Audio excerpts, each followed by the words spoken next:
چونکہ انہوں نے ہم پہ الزام لگا. میں کہتا ہوں سپریم کورٹ آف پاکستان کو، میں کہتا ہوں مقتدر اداروں کو، چونکہ ہم پہ الزام لگا ہے، پورے ملک میں مظاہرے کیے گئے ہیں، اب باری ہماری ہے. ان کے فرقے کے بڑے سے بڑے عالم کو میرے سامنے بٹھاؤ، میں ثابت کروں گا کہ یہ کیسے گستاخ زارہ ہیں، یہ کیسے گستاخ نبی ہیں، یہ کیسے منکر قرآن ہیں. اس پر بھی عمل ہونا چاہیے. ہمارا یہ مطالبہ بھی مانا جائے، ادارے مانے، ہم قانون کے تابع ہیں، اسٹیٹ کے تابع ہیں، مگر بے غیرت نہیں. قرآن پہ حملہ ہو جائے تو ہم چپ کریں نہیں کریں گے. لہذا حکومت اس مطالبے پر ان کو سامنے لائن میں لائے، میرے سامنے یہاں سے لے کر قوم تک میرے سامنے بٹھاؤ، فیصلہ کرو ہماری تقریروں کا اور ان کی تقریروں کا. اب چاروں طرف سے جناب سیدہ کے نوکر، چاہے وہ سنی تھے، چاہے وہ شیعہ تھے، چاہے وہ کسی بھی روپ میں تھے، جب انہوں نے احتجاج شروع کیا تو اب یہ ملعون بند کمرے میں بیٹھ کے ویڈیو بنا رہا ہے. تو اب آپ میدان میں، آپ چوک میں میں اتنے لوگوں کی موجودگی میں، ویڈیو کیمرے کی موجودگی میں، لا الہ الا اللہ محمد رسول اللہ علی ولی اللہ، تیرے مناظرے کو قبول کرتا ہوں. میں تیرے مناظرے کے چیلنج کو قبول کرتا ہوں، لیکن میرا مطالبہ ایک ہی ہے، مناظرہ ہوگا بھرے چوک میں ہو، لوگوں کے سامنے ہو، کسی پرائیویٹ چینل پہ ہو. ایک بار یہ جھگڑا ختم ہونا چاہیے، یہ روز روز کی لڑائی ختم ہونی چاہیے. ہم ثابت کرنا چاہتے ہیں کہ نبی کی بیٹی کل بھی سچی تھی، آج بھی سچی ہے. ہم احادیث کے ڈھیر لگائیں گے. تو کہہ رہا ہے کہ میں کم تک کے مولویوں کو چیلنج کرتا ہوں، اور تو شیعہ مذہب کے کسی بڑے مولوی کو نہ بلا، میری قوم کے چھوٹے سے ماتوی کو بلا.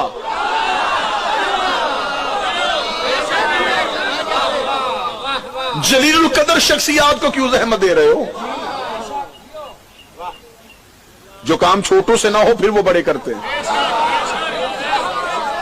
ہم امام حسین کے ماتمی حاضر ہیں، مناظرہ کر ہم پھر تیار، مباہلہ کر ہم پھر تیار. اور میں پاکستان کے مقتدر اداروں سے یہ اپیل کروں گا کہ اگر اس کی یہ خواہش ہے تو اس کی یہ آخری خواہش پوری کریں، کیونکہ اس ملعون نے واصل جہنم تو ہو ہی جانا ہے. تو اس کی زندگی کی آخری خواہش سمجھ کے اس کی قبول کرو. اسے کسی بھی جگہ پہ، کسی پرائیویٹ چینل پہ لے کے آؤ، اس پرائیویٹ چینل کا 1 گھنٹے 2 گھنٹے 6 گھنٹے کا جتنا بھی آن ایئر پروگرام جائے گا وہ شیعہ قوم اپنی جیب سے ادا کرے گی. یہ لاہور چاہے، یہ کراچی چاہے، یہ اسلام آباد میں چاہے، یہ جگہ اپنی مرضی کی منتخب کرے. ہم مناظرہ کرنے کے لیے بالکل عملی طور پہ تیار ہیں، اور تیری کتابوں سے ثابت کریں گے.